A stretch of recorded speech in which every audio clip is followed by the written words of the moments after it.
bienvenue sur le podcast Foi et quotidien, une parole d'une chrétienne imparfaite, aimée par un Dieu parfait.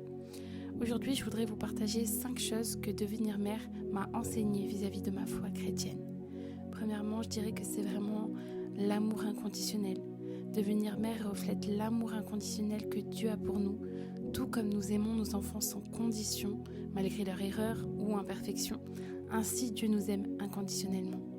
Cela m'a permis de comprendre l'immensité de l'amour divin et surtout sa patience envers nous à chaque fois que nous tombons, que nous péchons et que nous nous éloignons de lui. Et sa grâce, vraiment sa grâce. Également, j'ai compris qu'être mère demande une immense patience face aux défis quotidiens.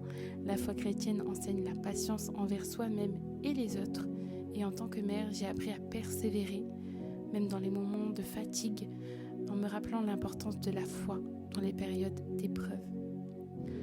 Également, ça m'a enseigné que devenir mère, c'est abandonner ses inquiétudes à Dieu. Nous ne pouvons pas tout contrôler dans la vie de nos enfants, mais la foi chrétienne m'a appris à leur faire confiance et à placer mes enfants sous la protection divine, croyant que Dieu veille sur eux bien plus que moi je ne le pourrais.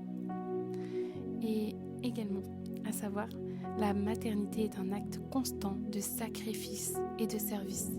Cela m'a fait comprendre plus profondément le sens du service et du don de soi que Jésus prône dans la Bible, me rappelant que servir les autres, et surtout les plus petits, est un reflet de l'amour de Dieu pour nous. Je dis les plus petits parce que là je parle de mes enfants, mais ça peut être aussi des personnes vulnérables. Comme Dieu dit dans sa parole, il parle souvent des veuves, des orphelins. Donc voilà.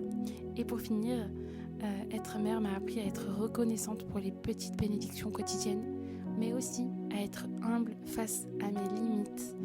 Et ma foi en Christ m'invite à reconnaître que je ne peux pas tout accomplir seule, mais que je peux toujours m'appuyer sur la grâce de Dieu pour me guider dans mon rôle de mère. J'espère que ces 5 points vous auront parlé.